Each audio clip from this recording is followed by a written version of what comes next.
Good evening, everyone. We have about a minute till showtime, so if you would, please make your way to your seats, find your name tag, get a drink of water. While you're at it, maybe say hello to your neighbor, and we'll get started on time.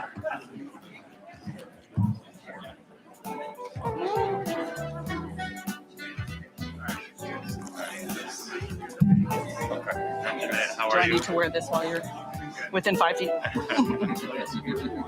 Look, I wore the right one. Nice. I have one. I was wearing it. Awesome. Good.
All right, it is 6:01. We're about ready to get started.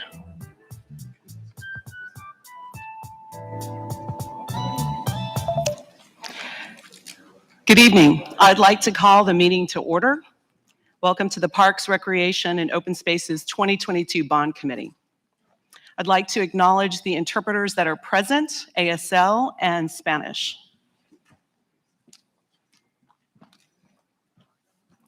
Good evening. During the past 18 months of the pandemic, it's clear that our city's parks, open spaces, and greenways served an important role in our community's mental and physical health and well-being. My name is Jeanette Honerman. I'm a resident of D1, and I am also a member of REI Co-op's Community Advocacy and Impact Team. Over the next several weeks, we will get to know each other very well. We'll also have an opportunity to work together to support and develop further this important infrastructure and amenity for the city. I want to respect your time this evening. I appreciate you all being here on time. I understand parking can sometimes be a challenge. I myself faced that this evening, so I'd advise you to put a little extra time in that for your evening next time.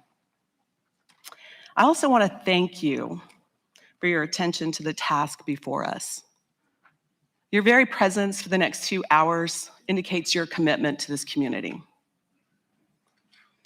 Jim Bailey, my co-chair, will have some intro remarks in a moment, but please know that we are grateful for your participation and your full attention and focus during the next few weeks.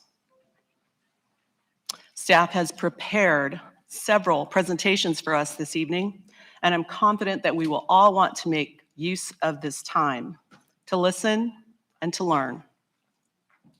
You should have received an electronic binder via email, and you have a binder in front of you with important information. This contains project lists, evaluation criteria, scoring sheets, and additional supporting documents for your review. I want to remind you that this process is public. We are being recorded, and it will be maintained for others to see. We have information to be provided by several staff members this evening. We invite you to hold your questions until their presentations respectively are completed. When addressing the group, you can see that we're quite a large group. There's 32 of us here. I'd ask you to please identify yourself, your district, and speak clearly into the microphone. I'd like to turn it over to my co-chair, Jim Bailey, to review a few additional important and helpful pieces of information. If I may, please, this announcement is going to be for people who speak Spanish. Las gentes que hablan español, esta reunión va a ser en inglés. Si quieren escuchar en español, pueden pasar al fondo de la sala para sus aparatos. Gracias. Thank you. Hi, good evening, everyone. I'm Jim Bailey. I'm an architect with Alamo Architects, and I'm also founder and board chair of the nonprofit Activate SA. And like Jeanette, I'm very much looking forward to working with you all over the next 3 months to hear what the citizens of San Antonio have to say about our parks infrastructure construction over the next 5 years, and ultimately delivering a bond package that we can all get behind in January. So a couple of things, a couple more ground rules for the meeting. So though we're going to operate by Robert's Rules of Order, we're not going to entertain any motions for the first 3 meetings. This first meeting is primarily informational. It's for orientation. It's for all of you as committee members to ask questions of staff. Staff may not be able to answer all of these questions on the spot, but we have a commitment from staff to give us written responses to our questions that come up in the meeting within 48 hours.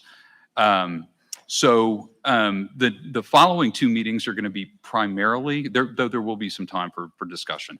The following 2 meetings will be primarily to listen to community input. We have some outside agencies with some funding requests, and then we have a lot of citizens, right, that want to have their voices heard and need to have their voices heard.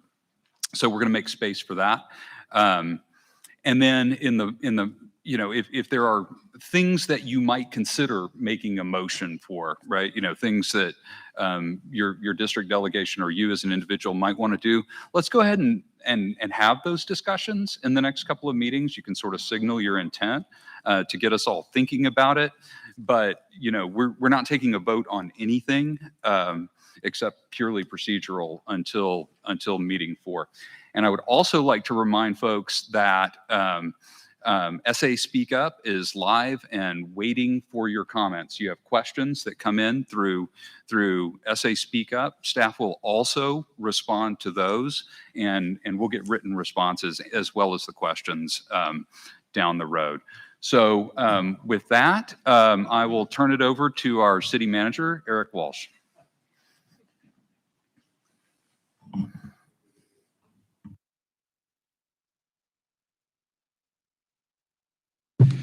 Thank you, Jim. And let me thank everybody in advance for the work you'll be doing over the next several weeks in order to prepare a recommendation that'll go back to council in January for their consideration. You are one of 5 citizen groups that are going through this process.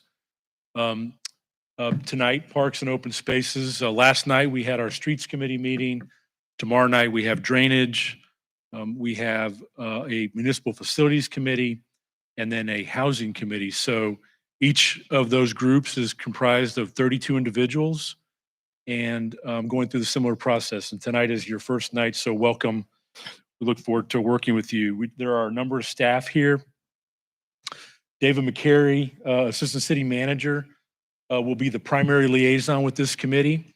And obviously we have Public Works, our Razi Husseini here, Homer Garcia and his team from Parks and Rec, and a number of other folks that are here to help support and answer questions. Homer will walk through the projects towards the end of this presentation. So I'll go over a quick program overview, bond program overview, roles and responsibilities of the committee, your responsibilities. Steve Whitworth from the City Attorney's Office will go through a quick ethics and meeting guideline orientation for everybody. I'll hand it over to Homer Garcia from Parks and Rec, who will walk through the projects, and then we'll end up with next steps.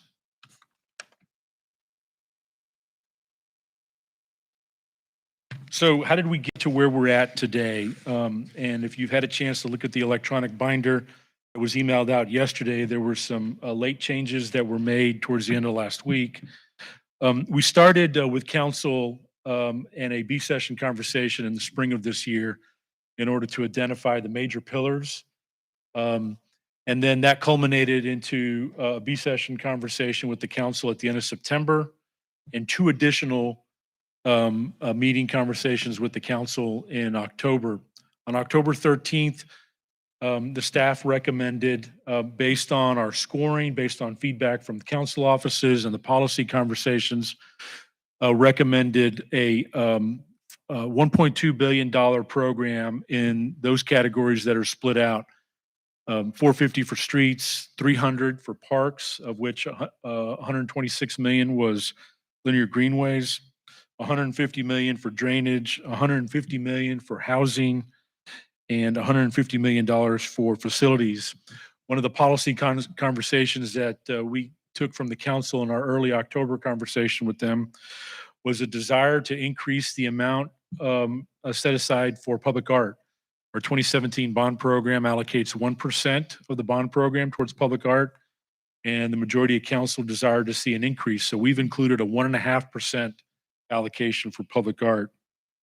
We also had a category of citywide, and you'll hear some of these during Homer's presentation later on.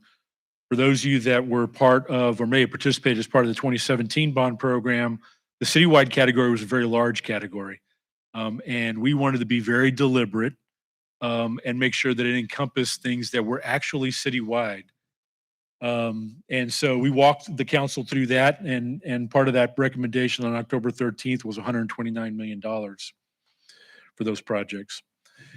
Regional was a new category for us, and some of you know that as part of our SA Tomorrow plan, we have 13 regional centers that we are actively working on regional plans for. Those centers, those regional centers, are areas of employment, future housing opportunities to include affordable housing, their transportation nodes, and we're going through that effort in each of those areas. And one of the ways that we start to impact of those plans that have been approved by the council is making sure that we're investing in the infrastructure. So we included that category of regional. So we had additional follow-up conversations with the council between the 14th and the 20th, and provided some additional revised staff recommendation based on the conversation at council on the 13th. And in that follow-up, the council wanted to see more investment in basic infrastructure, streets and drainage, and a reduction in the citywide category. So you'll see there on the slide, and you've got it there in front of you, we made a number of those changes. These are the changes in detail that were allocated there on October 27th, and you can look at that at your leisure. But mainly what it does is shows that there was an increase in streets and drainage funding with that reduction in citywide projects. This $18 million were a couple of projects or 2 districts that we've been working on specifically over the last week and a half, specifically districts 8 and 9. And there were, I think it's important to note that when we started this, we probably had about $3 billion worth of requests and needs that the staff had identified. So getting down to $1.2 million still left a lot of worthy projects. And in working with districts 8 and 9, they made so we've been working with them on some adjustments. It did change the allocation in our streets, drainage, and parks categories. Streets went from 480 million to 477 million. Drainage went from 161 million to 165 million. Parks went from 274.2 million down to 273.5 million. And the other categories you see here stayed the same. So we've given you that information. It was all included. Those projects were included in that electronic binder that you received yesterday. Here's another way of looking at the current proposed allocation. You'll see that obviously the majority of our projects are in the street, bridges, and sidewalks category, with another 13% in drainage. So 53% of our $1.2 billion right now in what I would call basic infrastructure, 23% in parks and recreation, 11% in facilities, and 12% in housing. Just a little bit of background on two of the categories for you.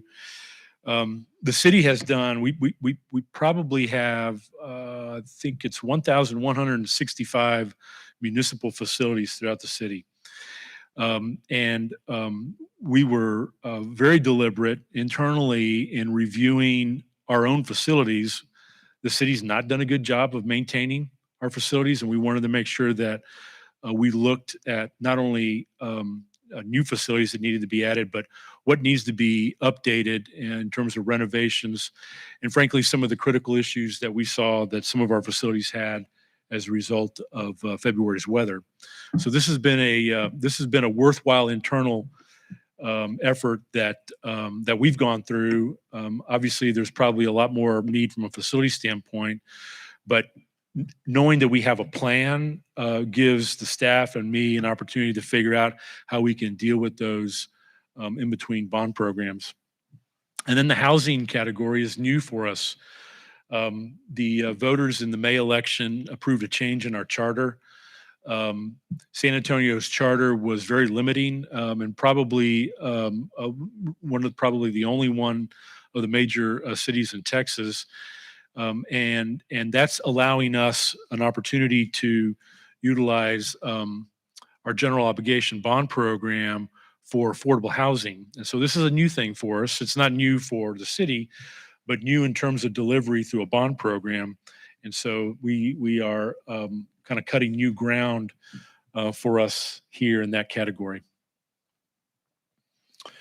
So by category, how the $1.2 billion is split up, you see the majority of those projects, 60% are what we would call district projects, 13% housing, 9% linear creeks, 9% regional, 8% citywide categories, and then 1.3% public art. Now, for those of you that were paying attention, what's the public art percentage I mentioned? 1.5. So why isn't that say 1.5? Because the staff is recommending that we not apply that public art component to the affordable housing. And so that's why we're at a little below 1.5% when you look at it by category. So all of you know that the co-chairs were appointed by the mayor of each committee, and each council district appointed 3 individuals. Your role is to serve as an advisory role to the council, obtain community input, which will be meetings 2 and 3 that you'll have, ask questions, ask for information, deliberate potential adjustments to the proposed program in front of you. And then we'll go back to council in January with here's what the 5 committees are recommending. The mayor has also appointed, and I don't know if any of them are here tonight. I don't think so. Appointed 3 members to act as tri-chairs of the bond program, Berto Guerra, Brandon Logan, and Jamie Kowalski. They're here to help support the co-chairs, run these meetings, and help manage this public process. And then so that you see, these are the co-chairs in each of the 5 committees that are currently organized. If you'll notice under the categories, there's an assistant city manager who is the primary lead, which each one of the committees, so David McCary, who I introduced earlier, will be the lead here for our Parks Department, or for our Parks Committee, because he oversees the Parks Department. Here's a list of our of all of you, and I'm sure that the co-chairs will figure out how to give you a chance to introduce yourself. I think they want to be efficient with the time, and just so you have, these are the individuals that you're seated with here this evening. So I mentioned this. This is probably a repeat, but the The bond committee is here to obtain community input and discuss the recommended projects. You'll approve, we'll ask that you take a vote in that fourth meeting to approve the proposed projects for council's consideration. The bond committees should also recommend a list of proposed projects if the council chooses to make adjustments in January. And what I mean by that is that certainly you'll see changes in the buckets and dollar amounts. I think it would be prudent for you as a group to identify 2, 3, 4, 5 projects in priority order that are important to the community, that you feel are important to the community. Because when the council receives this, they're going to deliberate. And if there are adjustments to the program and they decide that they want to move $5 million more into parks, it would be good for them to know what is this committee's number 1, number 2, or number 3 priority.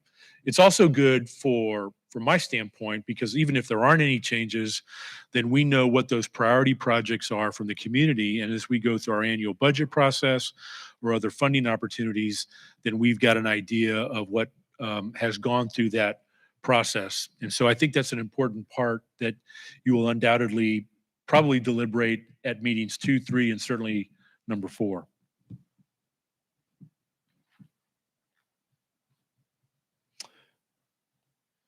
So Jim mentioned this a second ago, but in an effort to maintain transparency and public awareness, all these meetings are being live streamed. We are taking questions online.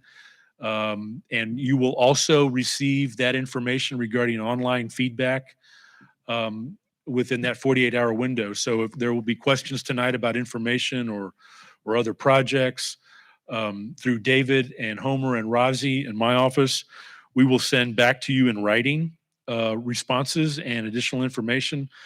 We'll also post it on our website.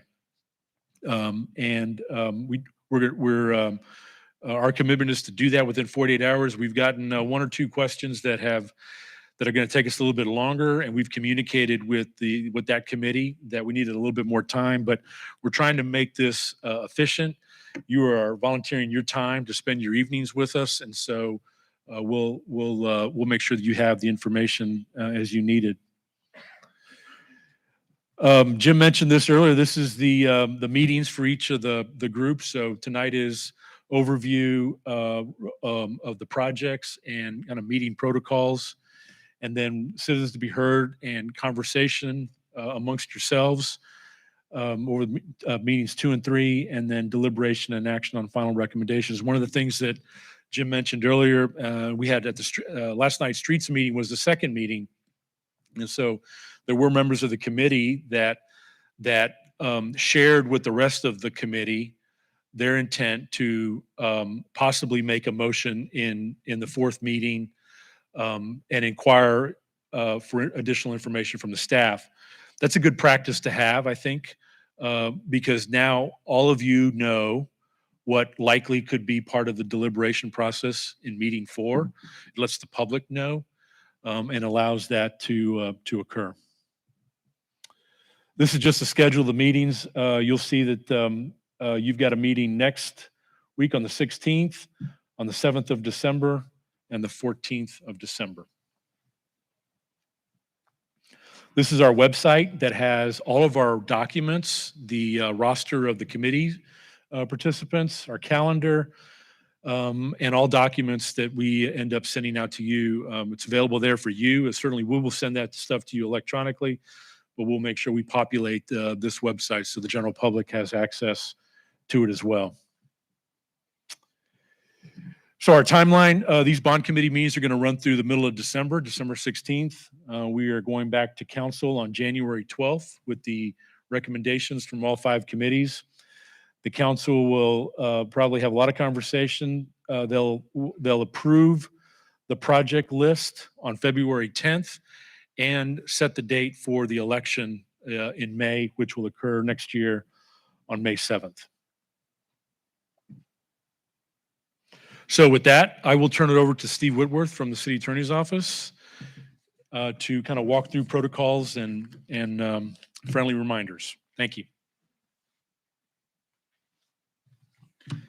Good evening, everybody. My name is Steve Whitworth, an Assistant City Attorney. So I'll just try and go through these quickly.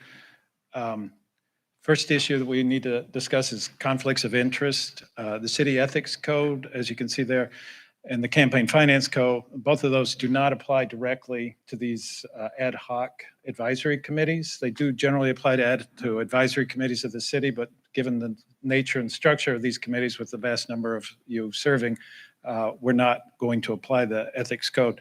Given that, though, we still want everyone to, on their own volition, comply with the basic rules of ethics that we have are incorporated in the ethics code.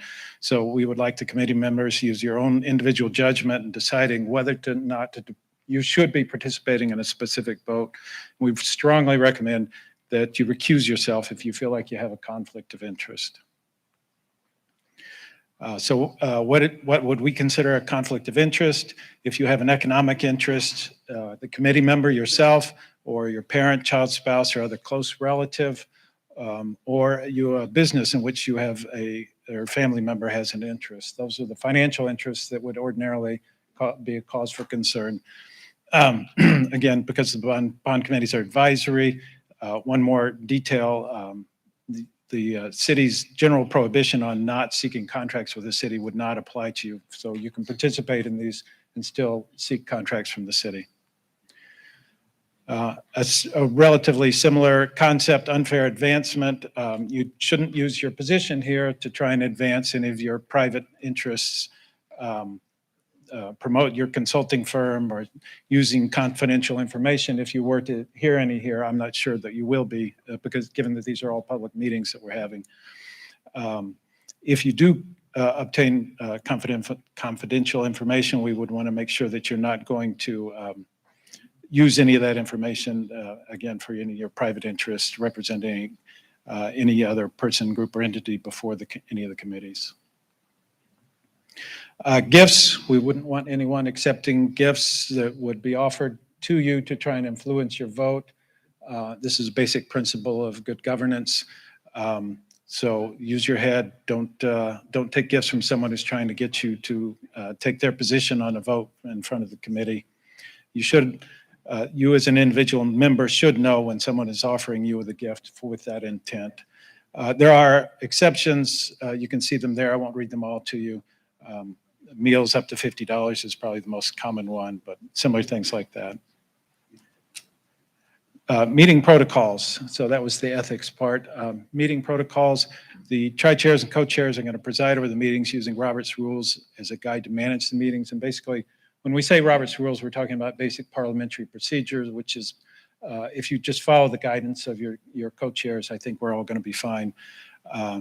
Meeting is defined as any deliberation between a quorum of members in a public business. You're a very large group, so a quorum is a large number, so there's no likelihood that you're going to accidentally have a meeting. The meetings will only be being held in public.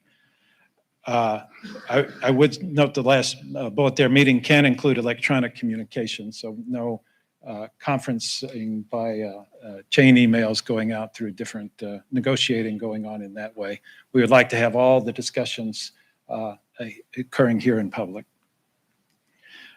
Quorum is a word meaning the number that you need in order to have a meeting. There's 32 members, a quorum is 17. So once there are 17 of you in a room ready to talk, that's when the meeting has begun. The committee may only take action, one final point there, committee may take action only on agenda items that have been posted. So we're going to stick to the agenda, and that's what our co-chairs are going to help us do, make sure that the discussion is focused and we can all get through this quickly and efficiently.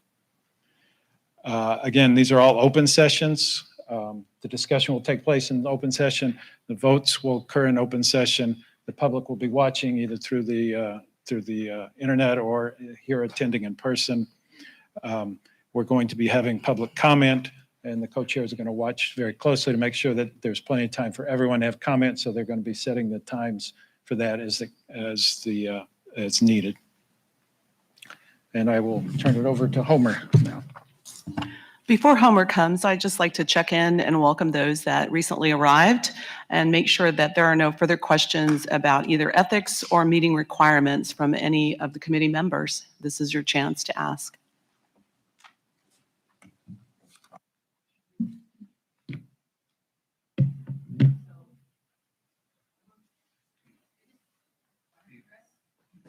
Go ahead, JD. Okay, thank you. I'm Elena Harder from District 7. So I don't have a question, Jeanette, but I do have a concern, and I need to voice it or I won't sleep tonight, okay? So I was studying all this, and I'll just get to the point. The conflict of interest, I understand, is different than when I was serving on council or on my committees. But when you go to the other page that says unfair advancement, there's where I have, my stomach is still going.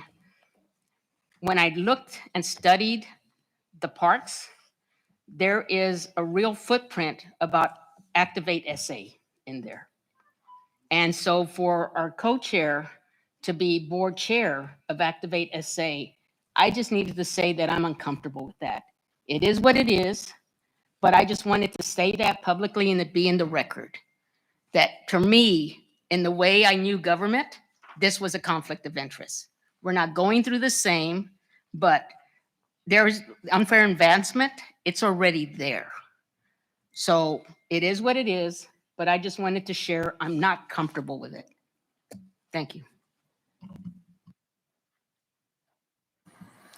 Thank you, Elena, for that comment. Perhaps we could get the city attorney to opine on that. I'd be happy to. Conflict of interest is, you know, I'm sure you understand, is generally advancing your own private interest or interest of a firm you're associated with. From the little that I've seen, and Mr. Bailey can certainly speak for himself, Activate SA has been advising and has been involved in promoting certain projects, but not for their own benefit, but because they feel like, just as all of you are going to be promoting projects and programs that you feel are important to the city. That's the role that they have played, is my understanding. So I don't see it as a conflict of interest. I'm just going to leave it with my statement, sir, because I'm still uncomfortable with it. Okay, and it has nothing to do with you, sir. I've never met you, but when you advocate, if you Activate SA has a predetermined lens already. When I was looking at your website, etc., I do have a predetermined lens already, and that's for advocating for my District 7 parks. So for me, I saw my stomach turned a little bit. Okay. So I just needed to say that. Okay. Thank you. And this is Graciela. I want to echo that because as I was even in the Housing Bond Committee, which met last Wednesday, I got a text from somebody making this connection and I was surprised. So I want to say that publicly that a lot of people are saying the same thing. And then when you come to the page here and it's, you know, with green highlights of what Activate SA highlights and recommends, you know, it already is skewing the conversation and it's, you know, and there's a whole conversation even about creekways, not that, you know, and it's not even highlighted, but it's also the priorities and so questions. And I know I'm seeing people shake their head as well. Again, and I do know you, Jim, a little bit, but so it's not nothing personal, but it does stand out. Thank you for your comments, Graciela.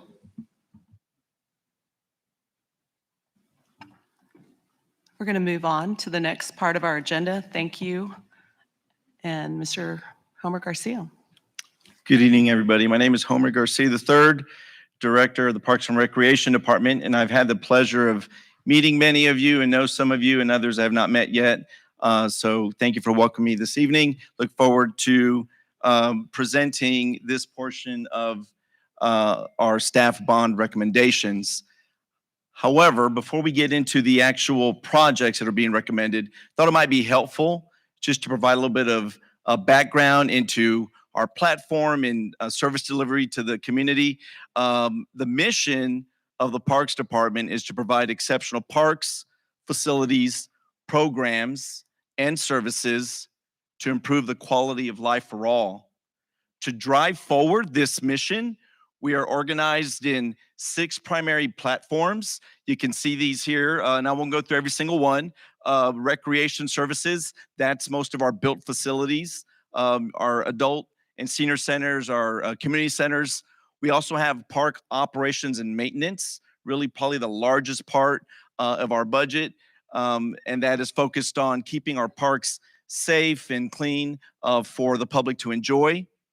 We also have park acquisition and development. This is a lot of our planning activities centered really around tonight. We have the parks bond proposition, but of course the 10-minute walk and our Greenway Trails and Aquifer protection. We also have our community engagement team, small team. They do a tremendous job, really focused around community engagement. Many of you are familiar with our ambassador programs, our trail stewards. We have dog park ambassadors. That's the team that focuses on community engagement. Of course, our urban tree canopy. We do program and strategically invest connecting the community to trees, focused on primary plantings, tree adoptions, of course, and then maintenance of the urban tree canopy. And then lastly, the administrative support, if you will, that includes your director's office, our fiscal team, contracts, and our reservations team. This is a quick dashboard. So as we are thinking through and listening to staff recommended projects, we go up from here, right? So we have more than 250 parks, more than 200 miles of trails. That does include our linear Greenway Trail system, as well as trails that are within our parks. So we think of Woodlawn Lake. A lot of people go to walk around the lake. That is picked up in that number.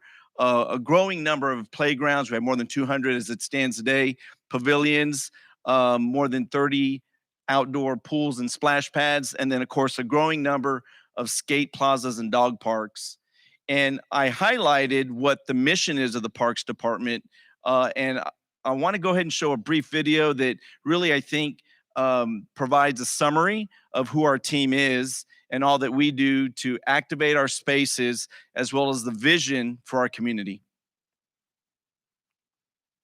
San Antonio Parks and Recreation maintains more than 16,000 acres of green space and operates over 250 city-owned parks, 140 miles of trails in city parks across the community, and over 80 miles of hike and bike trails that comprise of the Howard W. Peak Greenway Trail system. Each day, our community utilizes our park system to exercise, walk the family dog, participate in programming, or simply to connect with each other in nature. The pandemic has brought light to those disproportionately affected in our community. Our parks and trails prove to be essential in providing a healthy, safe, and accessible place for the community to connect with the outdoors. The Parks and Recreation Department is reflective of the community we serve. Each and every day, over 500 department staff are committed to ensuring our public green spaces are clean, safe, and fun, but also equitable and inclusive for all. Thoughtful planning and use of resources help drive our mission to provide equitable and inclusive spaces for all. City swimming pools, gymnasiums, sport facilities, recreation centers, and adult and senior centers are the fabric of our community, driven by the goal of celebrating our vibrant and diverse culture. Our residents' quality of life is a priority. Our in-person and virtual programming, fitness in the park, tree adoptions, summer food, and drive-through park activations are just a few examples of the services we provide to the community. Exploring the outdoors provides mental and physical benefits. Removing barriers to outdoor access and experiences ensures equitable access to the outdoors for all. We're excited that San Antonio was recognized this year by the Trust for Public Land as one of the top 3 cities with the greatest increase of residents within a 10-minute walk to a park. The 2021 Park Equity findings show that San Antonio residents in low-income neighborhoods have access to 33% more park space per person than the city median and 40% more than those in high-income neighborhoods. The department continues to work towards providing equitable access to green spaces in San Antonio. This year, we introduced Parker, our tree mascot, who is bringing smiles while connecting youth to recreation, nature, and fun. We take pride that the City of San Antonio Park System is responsive, restorative, resilient, and resourceful. Our vision is equitable access for all by 2050. We will provide fun, safe, attractive, and affordable recreational opportunities and community spaces within a 10-minute walk that represent the diversity and desires of our neighborhoods. By connecting people, nature, recreation, and resources, we will inspire and nourish the well-being of all. We commit to a culture and system that drives excellence, equity, empowerment, and engagement in all we do.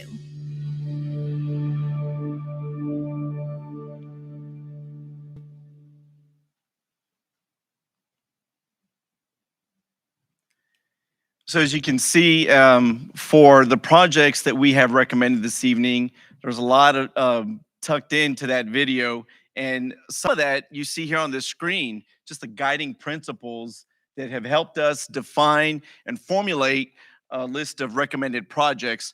First being connectivity. We know that the vision for our SA Park system is that everyone in San Antonio will live within a 10-minute walk of a park by 2050. That is aligned with the campaign. I know I've heard the question, well, we'd like to get there a lot sooner, and so would I. But again, we're following our industry standard and hopefully clearly being an industry leader in how we're driving forward that 10-minute walk campaign. Of course, as with each really bond cycle and budget, there's always a focus on public health and safety. Resiliency, this ties directly back to our park system plan, being that it's restorative to the community's health, but because of SA Parks, our community is also resilient. But additionally, specifically in the context of projects, that they will improve existing conditions to protect, adapt, and respond to natural and human-made hazards. So just another perspective and lens to put on that term. Equity, projects will support infrastructure improvements within communities of color and low-income communities. And again, we've seen evidence of that with the improvements we made around connecting people to our park system and strides with our 10-minute walk campaign. And then lastly, guiding principle, of course, with council input. They set policy for staff to go and then implement and deliver to the community. Project eligibility and selection criteria. I'm not going to read them all. I'll talk through a few of these. You see a couple of halves of the screen here. Eligibility is looking for parks specifically. We know that we have some existing projects already, so looking to continue multi-phase project plans and efforts. Leverage funded projects are something that are not new to bond propositions, and so that's again something that we bring forward in this one. Also focusing on city-owned facilities and assets, making sure that they are enhanced, and then wanting to look at the feasibility of projects so we know what we can reasonably do and accomplish in the context of a bond cycle. And then another one is city council input and community supported. And so we have this venue, this forum, this platform to provide that input and make recommendations to help inform ultimately the list of projects that will move forward. Selection criteria, you see a scoring on a scale of 100, and that breakout is there. Equity at 20 points, connectivity 20, public health and safety, everything in equal share getting to the 100-point scale. Parks, recreation, and open spaces. For this proposed bond, $274 million across 67 projects. And you see the breakout there's a little more than 100 million in district projects, 25 million in citywide projects, 110 in Greenway Trails. Public art is at 1.5%. The city manager in his portion of the presentation talked about why in that pie chart it was at 1.3 because housing is not part of it. It is in parks, right at 1.5%, and you'll see a slide here at the end. And then lastly, $28 million projects within a regional center. Our linear Greenway Trails, we know that it's widely known, has been covered in the bond work sessions with council, that the county is proposing to fund a little more than, or nearly 25 miles of trail, north of $83 million. And so on the city side, what that does is that leaves about 45 miles to complete the system. You don't see 45 on there, but it's important to know we have collected $190 million in sales tax since inception. That was collected in full in this past spring, and all of that is committed and tied to existing projects. Currently, we have 86 miles of Greenway Trails completed. We had a huge opening and celebration this past weekend. Many of you are probably aware, connecting a key segment of Leon Salado. So we have 40 contiguous miles of trail. However, with all of the funds being committed, when we are done, we will have approximately 110 miles complete. There is a recommendation, and we heard some references to that earlier, of our Greenway Trails, $110 million at 20 miles. I mentioned in the prior slide that we have 45 left to complete. This knocks out about half of that. I know everyone has that list in their binders. You see that on the screen. It's a little small. So as you look at that, I think it's important to note that these projects are really centered around completing the ring, the vision of the Howard W. P. Greenway Trail System. Additionally, looking at connecting to neighborhoods, dense areas where we want to make sure people are able to get to the Greenway Trails system safely and easily. And then lastly, back to our 10-minute walk. This has been a huge way for us to drive forward and helping increase the number of residents that live within a 10-minute walk of a park. So those three things: completing the ring, 10-minute walk, and connectivity to neighborhoods. Recreational facilities. We have 6 projects at just over $37 million. And we talked earlier, one of the guiding principles, city facilities. Boys and Girls Club, you see that. We have one in District 2 located at MLK Park, and then one in District 5, the Calderon branch right off of 19th Street. Those are city-owned facilities. However, we're also looking and proposing to introduce new facilities to our park system. Look at District 3 aquatics facility, and then, of course, Miller's Pond, another city-owned facility located in District 4. We do have 4 projects that are citywide.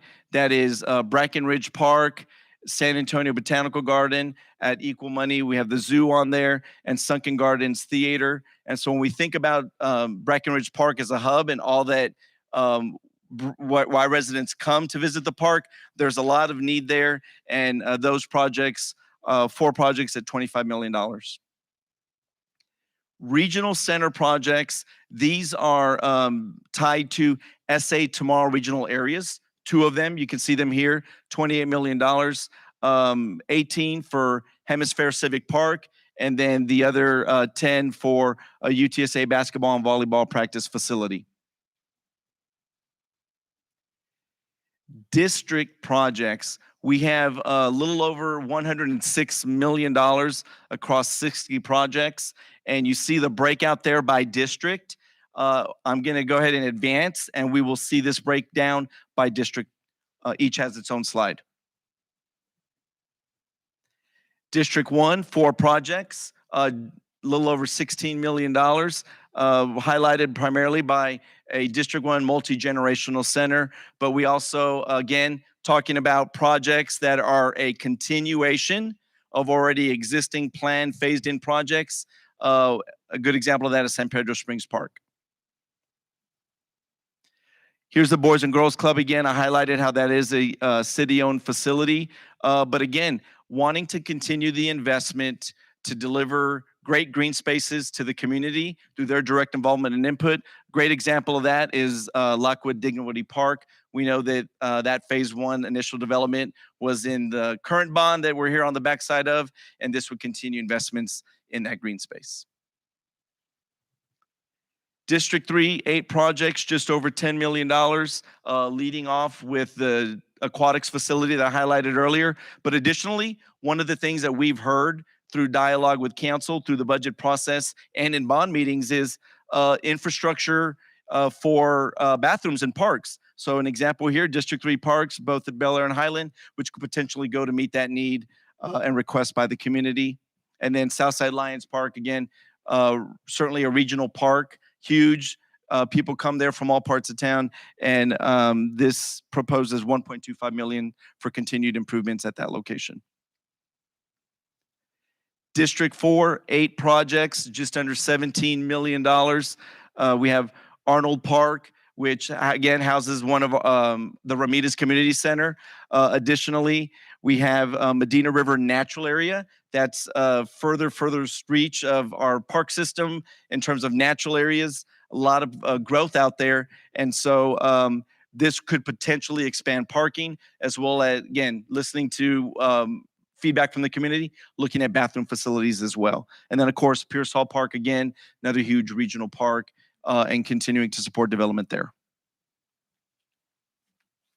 District 5, a little more than $15 million, 7 projects. You see the Boys and Girls Club here again. We have a package of parks at 1.8, Collins Garden, Kennedy, Alderete, and Tejeda Park. And then new is the proposed phase 1 of a new regional park at the former Fire Academy property. And so Norm Oil, for those who may not be familiar with it, tucked in the backside. This is on the frontage of Sasamora. And so again, looking at really just having all of that be green space. District 7, nearly $6.4 million across 6 projects. We see, again, another kind of parks package looking at Jane DuBell and Crystal Hills. Shade enhancements, it's something that we hear a lot from residents and constituents in District 7. So looking at several parks where we could introduce that. And then Woodlawn Lake Park. Of course, we had the Berta Almaguer Multi-Gen Center there, that project already underway. But again, looking to finish, not finish, but continue investment in that regional park.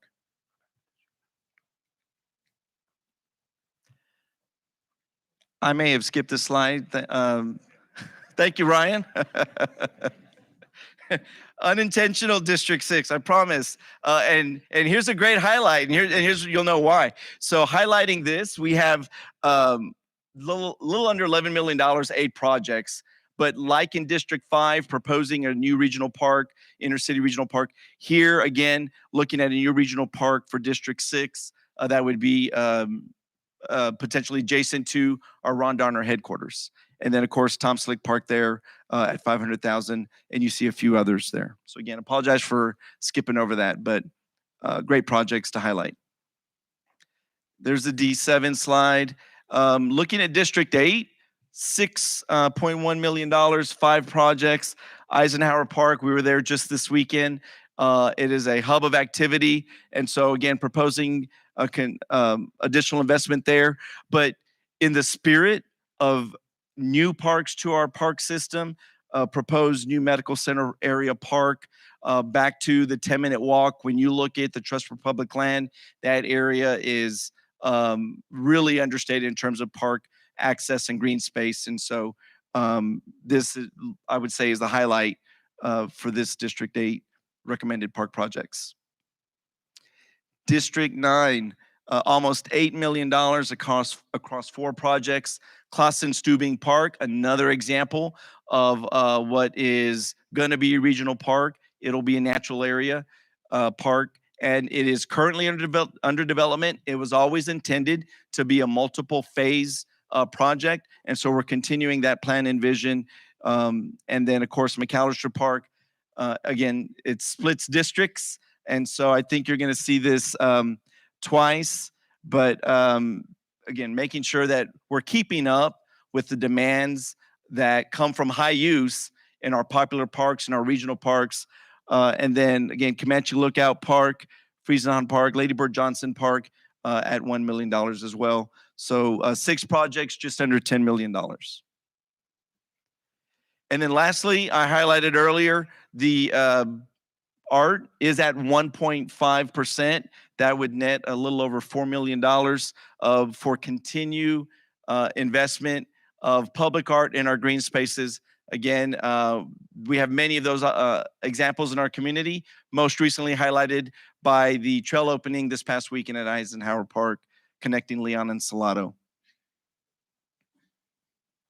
That concludes the presentation of staff recommended projects. Thank you, Mr. Garcia. Let's just take a moment. We just heard about an hour's worth of information, and I know that we are all very eager to ask questions.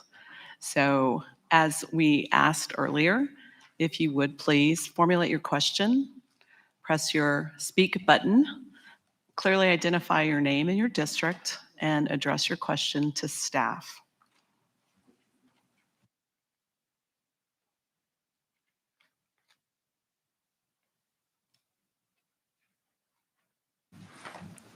And you can raise your hand or put your name card up indicating that you have a question or you'd like to speak.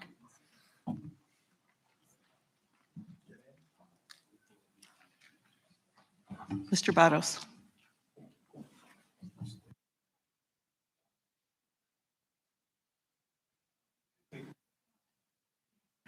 You're going to press the little button that looks like somebody's talking. That stays on. Just a couple comments. Marco Barros, District 9.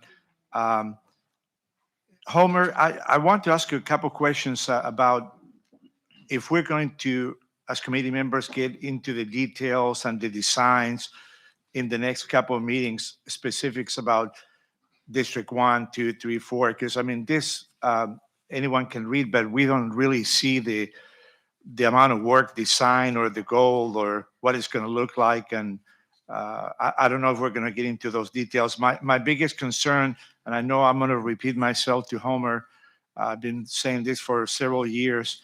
I'm familiar with a lot of parks in the city, and I think the biggest problem we have is, my personal concern is, we force people to go through a park and park right in the center of the facility instead of designing the parking on the surrounding areas. And a good example of this is McAllister Park. We force so many people to create a traffic nightmare and drive inside McAllister Park and park by the Anderson Fields, when we could have done a better job designing parking spaces on the outside of Jones, on the side of Starcrest, somewhere where people that are runners or bikers can park there and don't have to create a traffic. The same situation with Old Pearsall Park. I've been in that park so many times, and I have to tell you, some Saturdays and Sundays, there's not a single place to park that people are actually parking on the opposite side of the street with a lot of traffic there. So it's just my personal concern. We got to figure out a way that we take parking very seriously for the safety of the customers who visit the parks, and figure out a way in the next 10 to 20 years that we don't force people to drive all the way to the center of the park. That was just a personal observation. I've heard this from a lot of residents from live around Old Pearsall Park for years. So I know there are some ideas and graphic. That's just a personal concern that I've had for years. And I know I mentioned this to you several times. Yes. So your question was, when would we get into project scopes and details? Would it be the next couple of meetings? The next couple of meetings are for public input and feedback. And so that's what the purpose those will serve. You're correct. We have heard the concern and need for parking in many of our regional parks. We're capturing that comment here this evening as well. Back to addressing any type of design. So with every bond project, once we get into implementation, we have and we work with Public Works to have those here we come meetings or public meeting so that we can help identify and prioritize that. So I agree, we need to figure out good parking solutions in our regional parks and high use areas, and we're committed to doing that. Does that answer your question, Marco? Thank you, sir.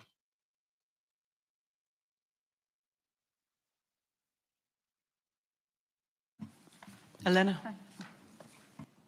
So I just have a question again on, well, it's on linear greenways. So teach me something, because on October 28th, Eric Walsh's memo, he said regarding the Greenway Trails, it says, as has been discussed since last year, the completion of the Greenway Trail program would take place over 2 bond cycles. This one that we're discussing now, and then the next one. The staff has incorporated additional elements from the Activate SA proposals.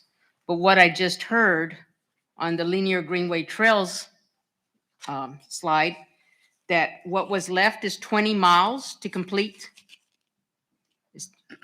So that's where I have I'm conflicted here in information. No, ma'am. So the proposed list of projects for trails is just a little over 20. We have, upon completion of the sales tax I referenced earlier, we've collected all of those sales tax specific to 2015. That was reached in March.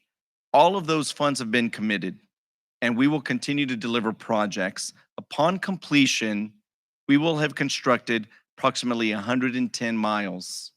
The county, and this was on the slide, is funding just a little less than 25 at a little less than 84 million. That leaves about 45 miles left. So what we're proposing, to be consistent with what the city manager had articulated previously in prior meetings, 2 bond cycles to complete that program and trail connection.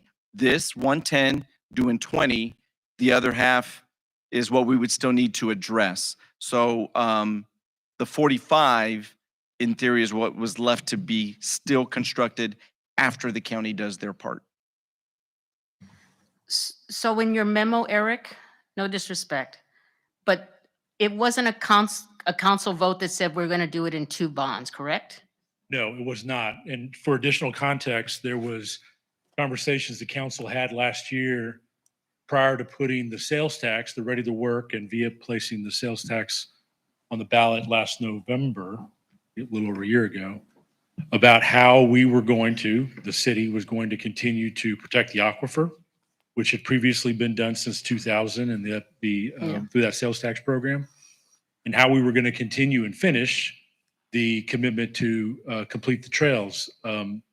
Part of what we did on the aquifer was create a municipal facilities corporation and are dedicating an increment of SAWS revenue the city collects in order to keep that going since the sales tax. And at the time, we talked about how do we finish the other $45 million? And you do that through bond programs. I mean, you can't do that through an annual budget process.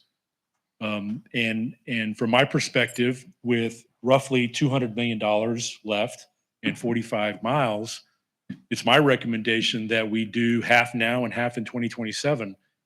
I don't want to be in a position, certainly, actually, it's not up to me. It's just my recommendation. It's up to this committee and ultimately the council. But we've made a commitment to finish the trails. And the trail program has expanded since 2000, which was just focused on Salado and Leon. We've got the Medina, we've got the San Antonio River, we've got the West Side Creeks, we've got interconnected creeks and tributaries, particularly up in District 6. And so finishing that program seems very basic and straightforward from my standpoint. I thought my amendment was very clear about that. Well, and that's why it's not a council vote, so it's not concrete. Again, Elena, this is my recommendation Okay. to do half now and half later. That makes sense from my standpoint. Ultimately, at some point, it's my expectation that the city is going to have to continue on our commitment to finish the program.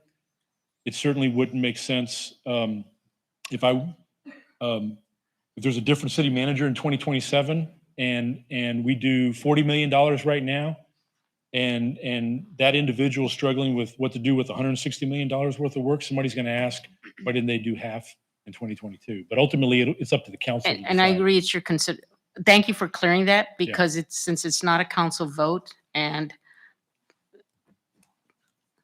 if we come up short on some of the items that people really want to have done on this one bond for parks, there's like, where's the wiggle room? Because I know how hard it is to move money. I totally get that, sir. And I just wanted to make sure, because of that statement, it's like, why is it like we have this timeline that we have to do it? Definitely it's for you to say, but I'm just looking at what's coming up. We all want needs and wants. Absolutely. And I'm one of the lowest. District 7 is one of the lowest, second to the last. And what I'm here to petition for is 2 things in shade, okay? So it's like, where can I find the wiggle room to even say, I want this on this bond. Yeah. And it's like, I'm trying to figure out where I can get that. It is a matter of priorities for all 5 committees and all 11 council members because they're $1.2 billion, although it's the largest municipal bond program we've ever pursued, is not enough in terms of the infrastructure and parks and facility needs that we have. So it is a matter of prioritization. That's the Okay. hard part. I know. Thank you. Yep. Yes, ma'am. Thank you. Go ahead. Yes. My name is Oscar Santos, and this is probably a question that maybe Homer can answer. I noticed that in District 5 and District 6, they have new parks, Phase 1. But I don't see the total expected phases or amounts there. Just, are we doing 50%? Are we doing 25%? Are we doing 75% of the total park on Phase 1? Just information-wise, Homer. Yeah, each of those is at $6.75 million. It is unknown at this time what those total park development would be. This is just to get that going. Marco asked earlier about design and what all goes into it and, parking and that not. So when we get to the delivery and implementation of the bond, that's where those meetings come out. But each of them right now, 6.75, it is not known at this time. At the end of the day, when all the phases are done, what that's going to be. That's something that we'll learn as we get into Phase 1 and then with input from the community. Okay, so in general, what we're putting 6.75 million on each of these 2 parks, yet we don't have a ballpark expected Phase 2. I mean, it's hard to vote that kind of money without knowing what the total price will be. Yes, I can share with you each of them, and my team's over here, so if I give some numbers wrong, please correct me. Each of them, I want to say the District 5 park is just shy of maybe 40 acres that is currently not green space. And the D6 one is north of that. So when you talk about what does it take to develop all that, it's really all that ultimately the community will want to see. But if that gives you some perspective, each one is fairly significant in terms of the acreage that we would be able to increase the park by. So we're talking just the property land value, or No, some sir. capital improvements within that park? Mostly capital. The good thing, this is not acquisition. This is the old Fire Academy off of Zarzamora, and in the case of District 6, it's the green space that's adjacent to the Ron Darner headquarters. So if you've ever been out there and you think about where the missions play, there's that big open green space right off of the parking lot. That's city owned. We don't have to spend money. We can go straight to design and then capital improvements. Okay. All right. Thank you. Yes, sir. Akeem, thank you. Thank you, Jenna. My question, first of all, my name is Akeem Brown. I'm here on behalf of District 2. Good evening. Glad to see each of your faces today. My question is sort of close aligned to Marco's question. Homer, I understand the process and we won't be able to get to design until projects have been voted on. So I won't be redundant there. But is there any way we can get a form or a document that's similar to the Linear Creekway document that gives maybe a system impact analysis or notes on those projects so that we have a glimpse of what that project the project scope, what that project scope may be? I think that will give us sort of what Marco's asking for before we get there. And maybe I'm overlooking it, Homer. Maybe we already have something like that, or we should just be patient. Yeah, no, the answer is yes and no. I don't believe there's anything like that in your digital binders or your binder in front of you.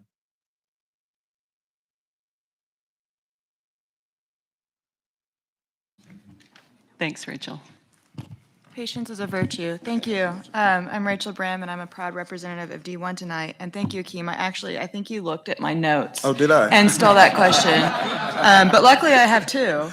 And my second question starts with a statement. And these guiding principles are fantastic, and I'm all about structure. So thank you for adding some structure to it.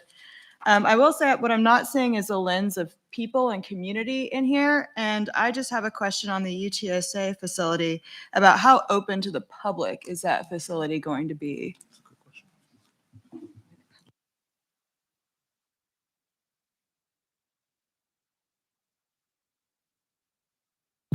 I am Razi Hosseini, Director, City Engineer for Public Works Department. Good question.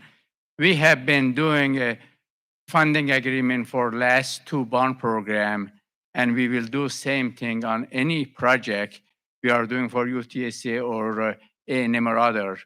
They have requirement to provide open and free of charge access for public.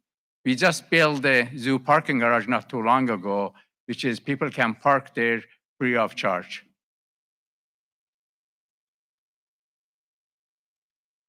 Rachel, there's about 7 or 8 projects in the total bond list that have to have a documented public benefit. And those agreements and the deal points have to be settled and by December. Otherwise, if there's not a public benefit, then they're not going to be on the bond program. There was somebody here from UTSA earlier, and if Thea, thank you. If he's out there, tell him to come on in. We did in the 2017 bond program. There was an allocation for UTSA, as Razi mentioned, for a building. The city had to negotiate public access to that facility. In 2012. There were some fields that were constructed out there at UTSA. The public has to have access to them. If there's no public access or public benefit, then they're not part of the program. Okay, well, thank you. And so my question is, will we know by December 14th when this committee needs to vote if that was not me, but that was me, if that agreement has been reached? Okay, thank you. Judy, please. Judy Galhead, District 7. Just a couple quick questions. A follow-up to what you just mentioned. Given that we've done that with UTSA funding for other projects, is there some past reporting of benefit to the community that could be shared as an example of the benefit of what those public agreements look like, or whether they were able to come to fruition? Question Yes, one. yes, ma'am. And we'll have UTSA present that at the second meeting, so they can explain to you what their request is, and we'll make sure that they include what the past benefit has been for the 2 prior projects. The one from the 2017 bond program, that building's only been open a couple of months, but we'll make sure that university officials are here, and they'll be presenting to you the case. Great, thank you. My other question is just helping to understand, and maybe the sheet you guys spoke about would help with this, but the difference in pricing of the 2 different multi-generational centers. It looks like there's a difference of $4 million in those 2 centers in 2 different parts of town. Maybe that's about the building being used or not a new building. I'm not sure. One's at Palo Alto and one is not at a college. Correct. The difference is the Palo Alto proposed multi-gen center is a leverage funding project. The other is not. And so the 14 million is new construction. And you led off with maybe picking up on something that Akeem said, so that's not something that is going to take, beyond 48 hours. So we can make sure that everybody gets that list. So what that scope is, and you're not having to figure it out. So I want to make sure I pick that up, because that's kind of where you started.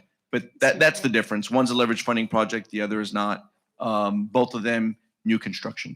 Super great. My last piece on that is where you have like a Palo Alto and leverage funding. Could we share what the entity is putting forth in that project, or that would help us understand the contribution from their side? Yes, ma'am. And so similar to UTSA, next couple of meetings, our partner agencies will have that opportunity to provide that information. Allison, thank you for your patience. My peripheral vision is not what it used to be.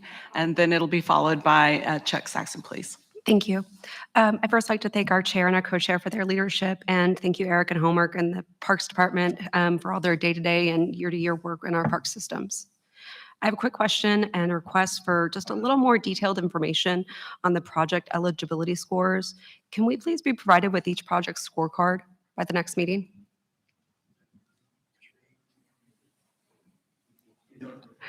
It is in the current binder. In the current binder or online? The digital one? Yes, ma'am. You were emailed a copy and it Okay. is online, both places. There's a full project scoring list. Okay, thank you for that. And then also just to follow up on the UTSA request, for our, and I assume it's in the binder, I guess online as well, for the leverage funding and feasibility, the last bond time around, we really touted those, that we had a lot of leverage funds and they came from places. Like, for example, when we had the land bridge, we had a lot of money that also came back from the Conservancy. I'm not seeing that presented in here, and that needs to be presented. I feel like it. Those leverage funded projects, we can include that so that you know those amounts. Okay, great. Thank you. Chuck? Yes, I'm Chuck Saxer, and I'm with District 8. And I thank the other members of this Parks Board. This is the third time I've served on the Parks Board, and it has always been a pleasure. I have been preceded by a couple of the questions I was going to ask, so I'm basically down to very few. One comment was relative to leveraged and also public-private partnerships. And I think that it's very important that we get those out front, Homer, so that people can really understand them. That does away to a great extent with a grave concern that I'm hearing expressed by other members as to, what does the project entail and what can be involved in it. By having a public-private partnership or leverage funds, you have the advantage of there's been some planning already done on that.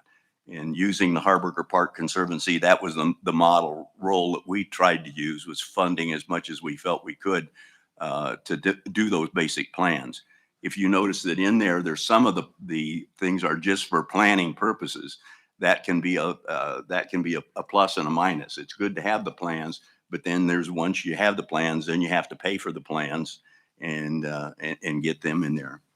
The other thing I'd like to do is just to make a comment about Greenway Trails. And I thank Homer and everyone that was at the ribbon cutting at Eisenhower Park. That really brought home the concept of Greenway Trail systems to me. I've been a proponent of it for a long time. I was part of the very first segment that Howard Peak created between Hebner Road and Blanco Road. And in the process, there are a couple of things that were mentioned at that meeting by the mayor and Homer, and I won't try to attribute different comments to different people, but the comments were made were very, very revealing in that, what they've really done for the citizens of San Antonio and the great support that the citizens have got and how it really ties the community together. And yet it works actually on funding of drainage issues. It takes and opens up creekways, makes sure that they're observed. It works on safety issues. My neighborhood had safety problems with that very first trail before it was started. But once the trail's completed, we haven't had safety and break-ins and things of that nature. It's because of the increased population traveling by, and also that there's such a thing as Parks Police. But they're wonderful programs. I just don't want to see the problem created to where we start building a lot of sidewalks and bike trails and label them linear Greenway trails, because they're not. They're different. Thank you. Thank you, Chuck. I'm making notes. I have Arthur next, followed by Melanie, and then followed by Graciela. So thank you. Can I just respond to the first part? Because we will make sure, and there's probably a number of agencies that are in here tonight that have bond requests that we'll share with you at the next meeting what that leverage dollar amount is. We'll work that ahead of time and make sure you have a worksheet so you can see what that leverage is. Art Downey, District 9. Two quick questions. One is the constraints that we're going to be under. The 274 million has been a limit for this particular committee to look at. So we are bound by that, as I understand it. But what about the breakdown underneath that? The 107 million for districts, the 110 for linear creeks, the 4.1 million for public art. Are we free to adjust between those limits, or are they bound?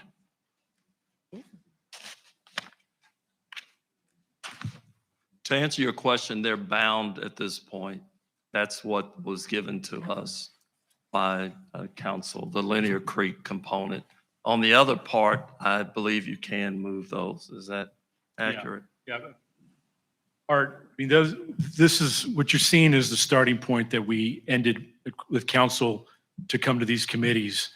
And so if this committee wants to make the suggestion that the public art be 1% in parks and redistribute that difference, or you want to move a district project, district category to a citywide category, that's the deliberation I would expect you guys to have and ultimately decide on at the fourth meeting. Okay, good. The last question is a simple one. Chuck mentioned that he's been on the Parks Committee 3 different times. I was on Parks once, linear drainage once, and streets the last time. But on those committees, those various bond projects, we had a tour as one of the meetings that we went to, in addition to the 4. Is that going to be possible this time, or is it? I learned a lot going around the part of the cities that I hadn't seen before. I thank you, Art, for bringing that up. I brushed through that on the calendar slide. Saturday, December 4th will be our tour bus day. So that's on your calendars. Yeah. And as part of the committee process, there will be maybe some key parks that you'll want to see, so we can sketch out that day appropriately. Melanie? So just out of perspective that the disability lens was not applied to the actual written definition of equity, when you're preparing the scope of the projects, could you please include any information that displays a targeted approach towards increasing accessibility to the projects, whether it be wheelchair access to the trails, or adult changing tables and bathroom facilities, or tactile signage, or accessible playground equipment? Can you highlight those when you're preparing the scopes? Who's talking? I can't see who's talking. Oh, I'm so sorry. Melanie Cawthon, District 1. Raise your hand. I'm looking for you in the room. Okay, there we go. Sorry. Great point. And this is actually a policy issue that council talked about. My direction, and this happened actually prior to the identification of these projects. Going forward, every time we replace playground equipment in our normal maintenance schedule and build a new park, that playground accessories will all be ultra accessible. We've got 2 parks in San Antonio that are deemed ultra accessible. And as we go through and develop new parks or replace equipment, we're changing out all the amenities. Of course, sidewalks and bathrooms are always ADA compliant, but we'll provide an update or maybe a write-up to the committee so that you have that context as well. Does ultra accessible include the adult changing stations? I know the Dan Markson Park is getting one, but is that part of that progression? Yes, ma'am. Graciela? I have several questions. I don't know how much time I have. So, but I did, my name is Graciela Sanchez. I'm representing District 5. And I just wanted to say, so far, every single thing everybody said is wonderful. And I'm excited to be on this bond committee with you all. So thank you. I wanted to go back, and there was in the video this conversation about it went back quickly about low-income neighborhoods having more than other neighborhoods. So I want clarity on that because I wasn't clear, because one thing might be there's more accessibility just because we're closer to each other, but the quality of those parks is really bad compared to, say, Hartberger Park or Hemisphere Park, which we've spent millions and millions there compared to our inner city parks. I was wondering about the no motions until the fourth meeting. And when did that happen? I was trying to see how much money was allocated in 2017 bonds versus this time, but I did quick dollar counts and just did the research, and I think we're like $27 million short from 2017, and yet we're a bigger city with many more people wanting access, and that's, so I wanted to see where that's going. Again, I was questioning also the UTSA stuff because I have heard that previous projects at UTSA haven't been accessible. And again, if you're inner city, you're not only is it about being accessible, but do you have a way to get there? Are they also providing car transportation, bus transportation there for people? And will the people who haven't been recommended for projects or who might have been initially in the projects and then got tossed off, will they have the same amount of time to present compared to the recommended projects? Because if everybody's only, if we're getting UTSA and all these other projects to get 10 or 15 minutes to present and everybody else only has 2 minutes, that's really unfair to these other projects that may be exciting, and I want to be able to give them accessible, as much accessibility to our time so we understand what they're wanting and needing, because there were lots of projects. I know I ran into the Mitchell Lake folks and they're excited and they have lots of stuff to give. So I want to make sure they have as much time as Casiano Park or any others. So threw out a lot. Oh, great. I'll try to work through some of those, Graciela. Thank you so much for your questions.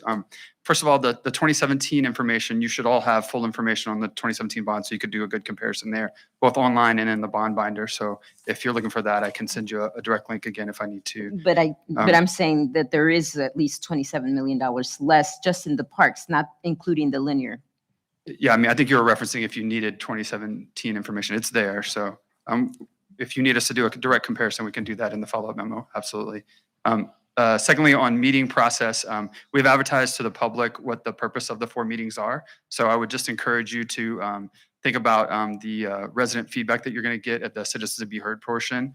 That I want you to have full feedback, have full transparency of what you need to hear, both from outside groups that are currently recommended, maybe folks who have a new proposed project, or just resident concerns. I think all that should happen before, and I would encourage you to have that happen before you take action in the 4th meeting so that you've fully heard from the community. So that's the intention. And we've advertised those meetings as such, so folks have seen that. And then any other question that you've asked, there will be sure to follow up in the memo. I don't know if there's a direct one there that I missed. I might, John, just address Graciela's last point question about folks who are advocating for a project which may be below the line or may not have even been on the list in the first place, ensuring that we have time to have folks make their case just like the other outside agencies. I think that that's a fair request. One of the things we're going to get to in the wrap up is talking about the process for citizen input. First off, we're going to make space for everyone to say their piece, right? And individuals may have less time than groups, but if for Casiano Park or for something else, right, there's a group of citizens that want to advocate for it and talk about it, we can probably, create a 5-minute space just like for these other outside agencies. So we'll work with you. I would suggest if there are district delegates who are aware of a group that wants to really talk about a project and you as delegates are interested in that, just talk to us or Jair, and we'll make sure we arrange some space ahead of time. Yeah, and I would just like to say from our perspective, yes, absolutely. Let's do that. Homer did want to address one piece. And Graciela, in the video, it talked about that low-income neighborhoods have, access to 33% more park space than those in medium income neighborhoods.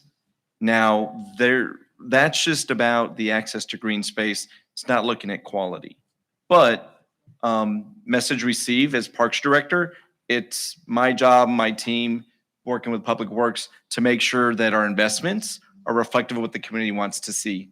And I do believe in delivering a quality park system, which is why in the case of the D5 Regional Park at the old Fire Academy, I'm not going to say, well, we know that we've got 6.75 million for phase one. I'm not going to say it's a $10 million project and that's it. I don't know. I'm not going to put a ceiling on that. That's what, though, the investment is in that first step. But the quality parks, that's the job of the Parks Department, and we're committed to delivering that.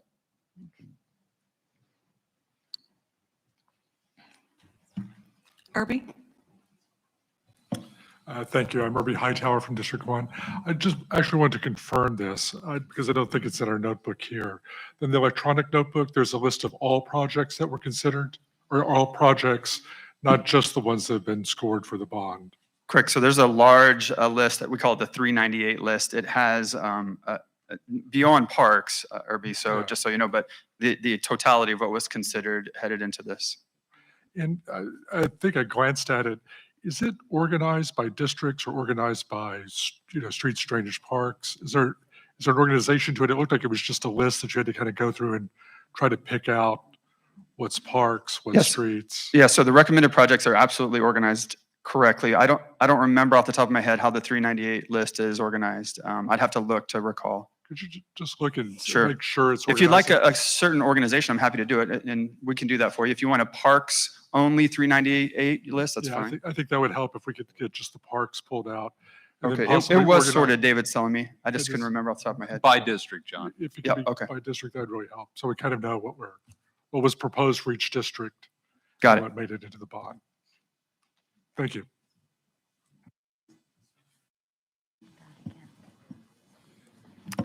Yes, Ms. Luna?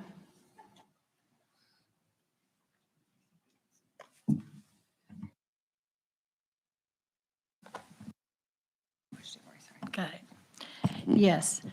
I noticed under linear Greenway Trails that there's a note on the bottom and it says includes activate SA projects. Could we know what those are? So attached to that memo is a list that has white and green highlights, and those on that list are the Activate SA projects. Got it. Okay. Thank you.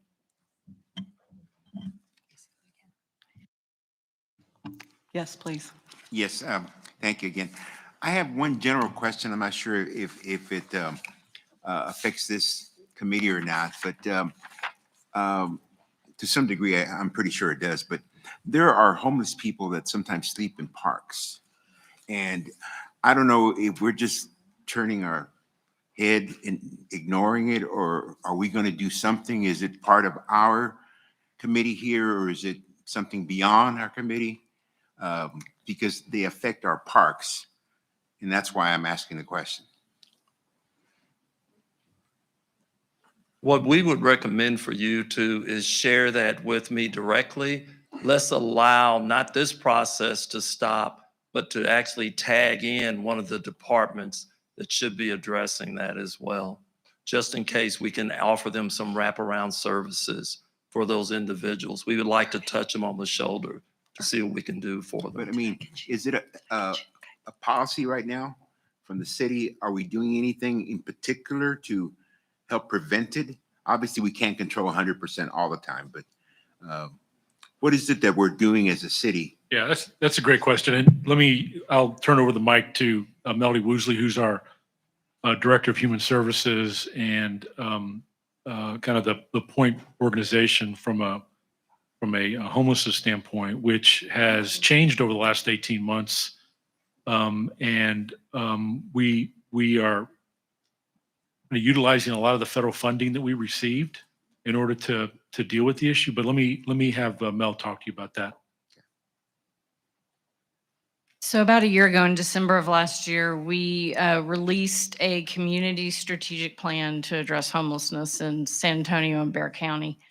And this was accomplished through the work of a consultant who met with, probably held 50 meetings, met with 500 different stakeholders, also held open community meetings to gather input. Parks were certainly a part of that. And we are in the process of implementing 6 key recommendations, which includes, as the highest priority, outreach to homeless individuals who are living in encampments. And that's where, the parks really come into play. And so we do have an encampment abatement team. And then we also have an outreach team, and they work together to really lead with outreach. How can we help you? How can we get you services? How can we get you to shelter or housing? Really with focus on permanent housing first. And then we work with the abatement team when there's a health and safety reason that the encampment just has to be cleaned up. And we work with parks when those are happening in park facilities. We work with public works and solid waste when those are happening on city right-of-ways. And they're scheduled every week. And so that's how we're addressing that. But certainly your input on that is very helpful. Sometimes, the parks are big and staff may not see them, and we may not see them through our outreach efforts. And so anytime you can report that, we will follow up on them. Should we You can report do it to that the- through 311. 311, okay. Because I guess during the last year or so, because of COVID or something, Yes. I think I saw the biggest increase just by driving through different parks in the evening or early in the mornings that I hadn't seen almost throughout my entire life. So that's why I'm saying here, if we do something as a city, good or bad, let's make a plan to get and help these people and free up our parks so it's not a burden to the park itself or to the users who want to use a park, and they come to a park and there's a table, but there's a homeless person there, sleeping on the table or whatever. Those type of things, I think, is a bad image, and I think we need to address it rather than just push it to left or right to some other organization, let them handle it. But I agree that it is affecting us, and the more the city does, I think the better off we'll be as a community and as a city. And thank you. That's a very good point. We have seen an increase in the visibility of street homelessness since COVID. The shelters closed, the resources closed, and services closed. And so we're now structuring to address some of that. And we've increased the amount of outreach that we're doing significantly. We went from 2 to 23 funded outreach staff who are either from my department or from partner agencies who are working across the community. Thank you. Ms. Shaw, did you have a question? Yes, this is Talat Shah from District 9. I'm happy to be here with all of you. I put my sign down because it seems like a small issue after our conversation about the homeless population, which I really appreciate, and I endorse every effort to address, whether it's in parks or other areas. And I also wish to reinforce this notion of having more information and data behind the numbers, because as somebody who's new to this process, just reading $1 million or a couple of $100,000 number doesn't give me much information, whether it's a project that's in process or will be taken to completion with those investments. I do think it shouldn't be, I think that's fundamental information in terms of deciding whether we want to support these projects or not. So I echo all the comments from my colleagues earlier about that. And then I had a very minor thing to just clarify. District 1 projects mentioned San Pedro Springs Park, and there's an adjacent facility, McFarland Tennis Center, which is a historical tennis facility. Is that part of San Pedro Springs Park, or is that a separate facility? Would you be able to comment about that? It is part of San Pedro Springs Park. Okay. So should there be improvements in that $1 million bundle, it could go towards the tennis facility as well? Potentially, yes. Okay. Okay. And so I just finish off by saying tennis was one of the supports that early in our pandemic times was a sport that was deemed safe, and a lot of people came out, picked up tennis across the whole spectrum of the population. And we have a lot of wonderful city courts in our parks around the area, some of which are more dilapidated than others and need some investments. But I just wanted to flag those along with sort of the soccer fields and the basketball fields and the baseball fields as something that provides a lot for our city with regards to community and activity. Thank you. I'd just like to say that that requested project detail will be provided in the follow-up memo. Thank you, Michelle. Rachel? Okay, try to not make that awful noise again. Rachel Brim, D1 again. And again, thank you all, especially city staff and chairs for your time. I'm always amazed at how quickly y'all can pull facts and figures from thin air seemingly. But I do appreciate it. And in District 1, there's a multi-generational center proposed for $14 million. It's my understanding that that is a brand new facility, correct? Yes, that's new construction. Okay. Yes. But there is an existing community center. Is it on the same site? Am I confusing Yes, this? as it stands right now, where am I looking? I want to make sure I'm looking in the right way. Oh, I'm I'll look sorry. this way. I'm sorry, Homer. It's me. Okay, It's you're Rachel. good. Hi, good to see You're you. good. I'm tiny. So yes, it is as it stands right now, there's an existing facility that would be raised and then rebuilt with new construction. And so that's the $14 million price tag. And I'm going to go under the That assumption. is located at, no, it's a Kenwood. It's Kenwood. Yes, Kenwood. And I'm just going to go under the assumption, I'm sorry, that it can't be renovated, correct? Okay, go ahead. No, we're not recommending we renovate and spend any more money on that facility. It is, as I mentioned earlier, there are a number of our facilities that we probably have spent too much money on to maintain. And this one, we are recommending a complete new construction. Okay, thank you, Eric.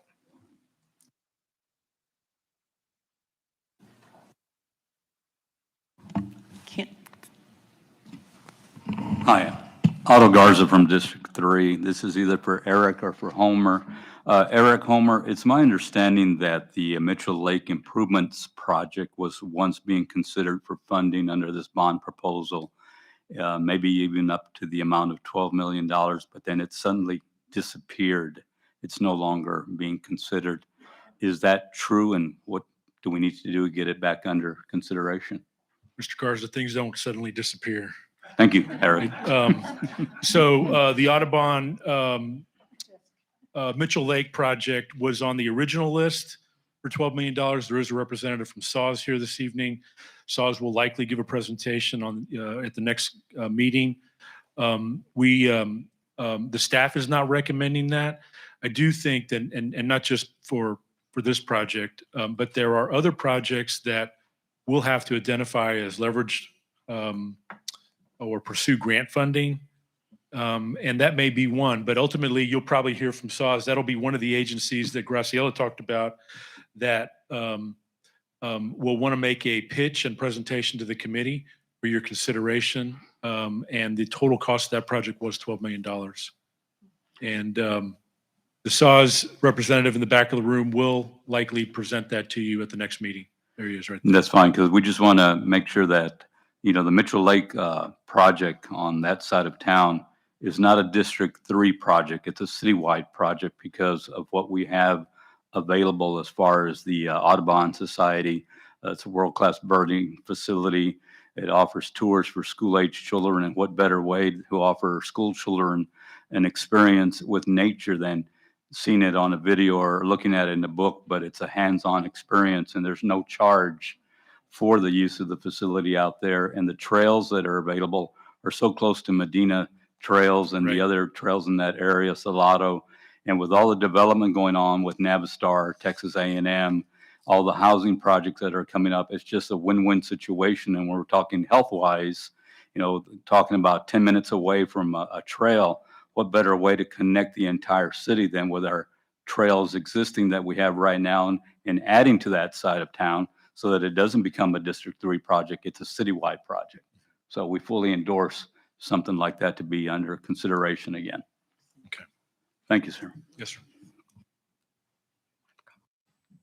Marco? Yeah, thank you. I just wanted to spend a couple of seconds to say thank you to a lot of the staff members at the Parks Department. I'm very fortunate to work with many of them on a lot of sports events. I'm probably at a park every Saturday and Sunday, either flag football or soccer events. So I see those people everywhere.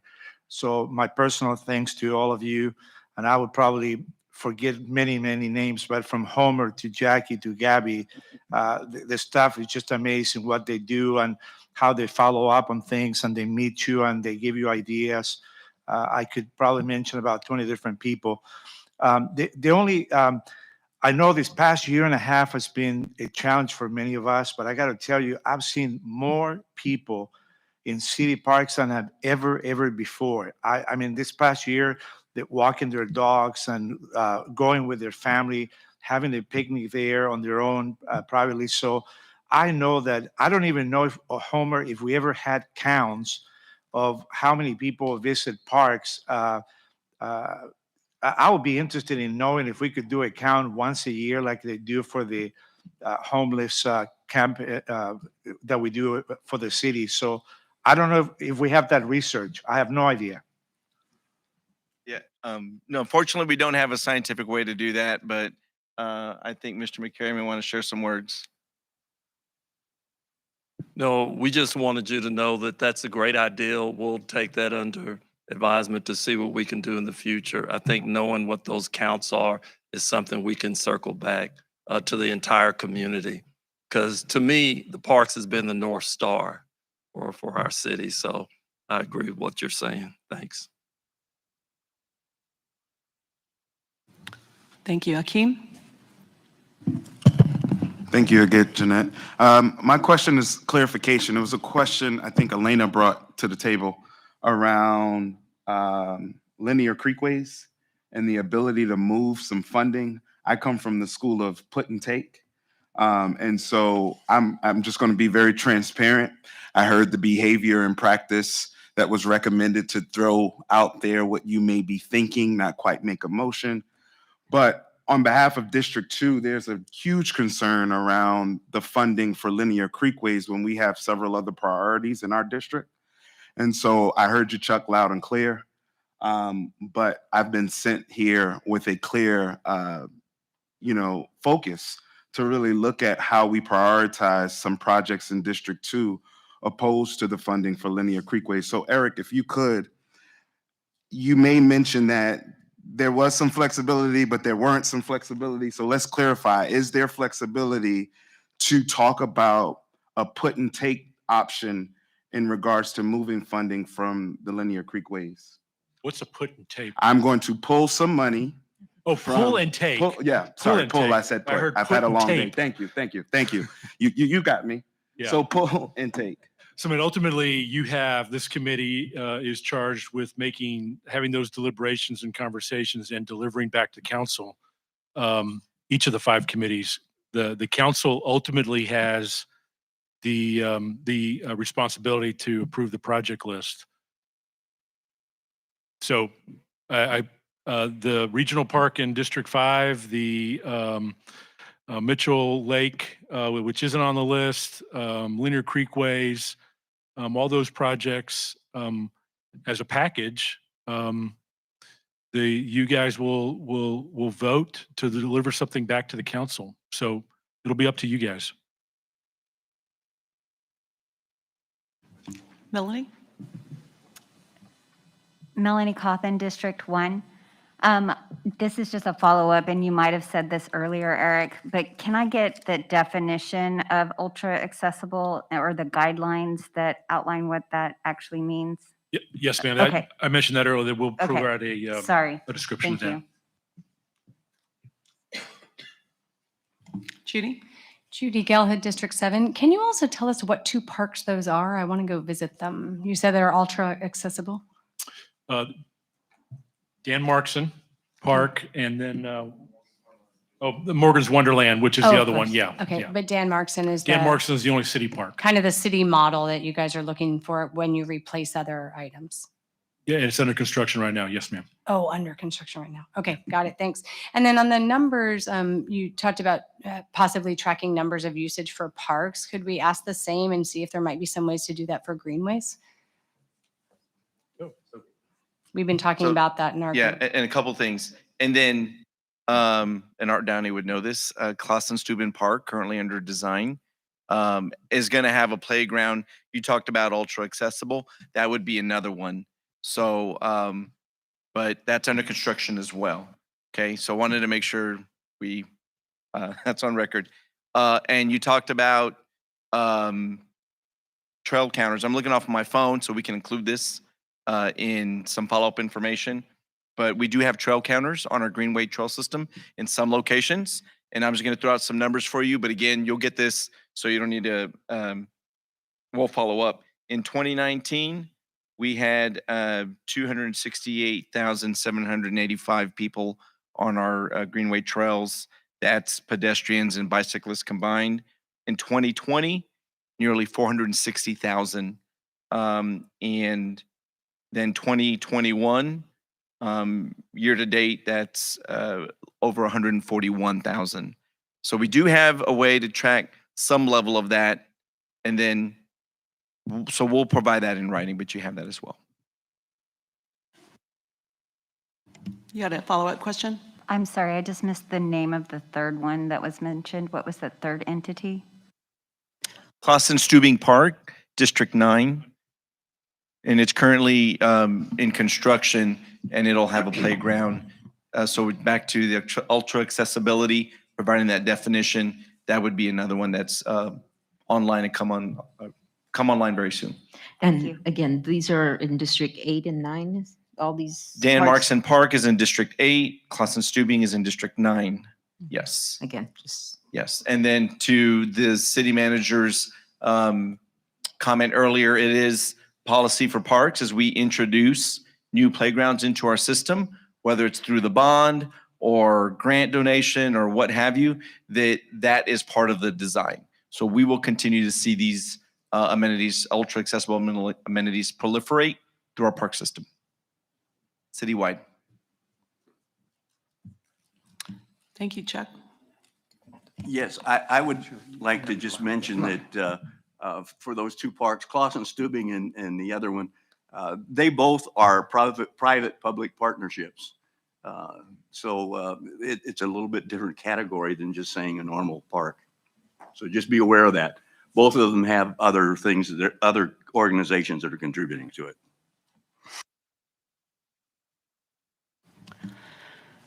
Thank you.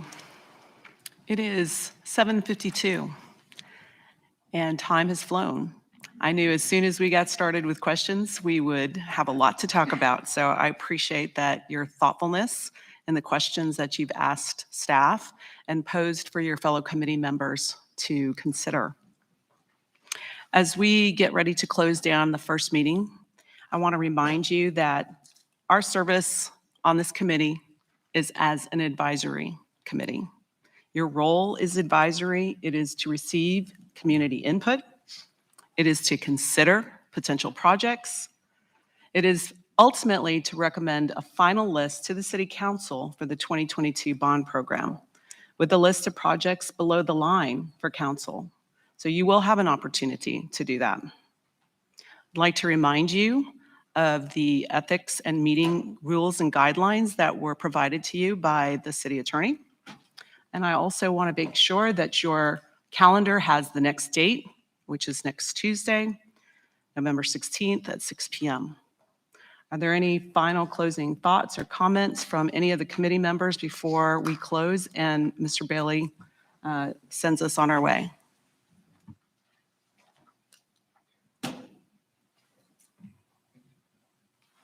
Yes, I have just one final question. This $1.2 billion over 5 years, is it more or less linear, or are we going to front heavy or back heavy, or how does it work from a planning and spending project? So great question. We issue, if the voters approve the bond in May, it's a 5-year bond program. As we go through the springtime, once it's on the ballot, we'll start doing preliminary work in terms of timeline of projects. Obviously, some of the larger projects have a longer timeline. Generally, the first 2 years of the bond program are design heavy for construction to occur beginning in the 3rd, 4th, and 5th years. Part of the commitment, and I think somebody mentioned it earlier, in our 5-year bond program, our commitment is that by the time the voters go back to the ballot, we'll have 97% of the projects completed or under construction, and we're on that track to be at that point in May of 2022 with the 2017. We issue debt on an annual basis, generally in the summertime. So we'll program our debt and spending based on those construction timelines.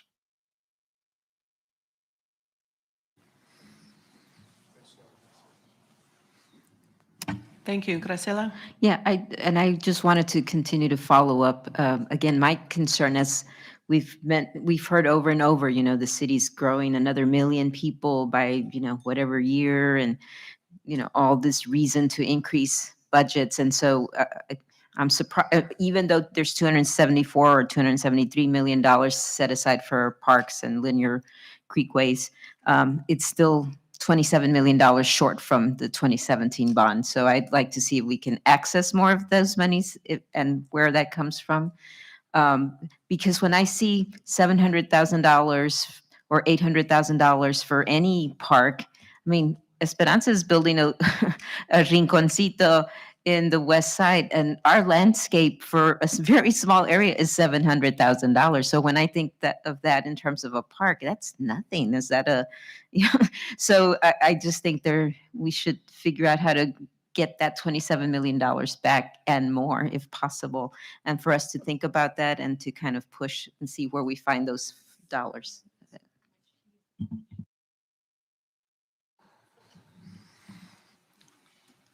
I think it would be helpful, and it's located in probably 2 different parts of your binder.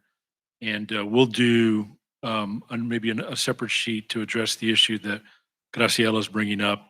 It also is related to the fact that the citywide category in the 2017 bond program was kind of a catch-all. It had projects that we are now categorizing as district projects. And so maybe what we do is do a 2017 comparison of citywide and parks, both 2017 and 2022 proposed as of right now, so you can kind of discern that difference.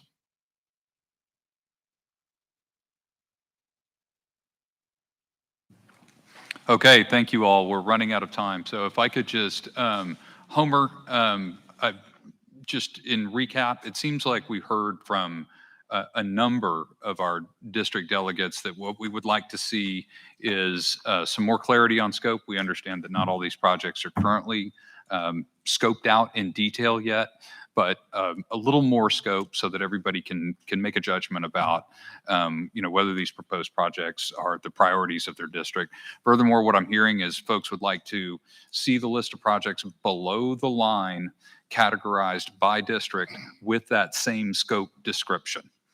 And don't know if you can do that in 48 hours or if you need a little more time. But I'm hearing that from just about everyone, and that'd be really great.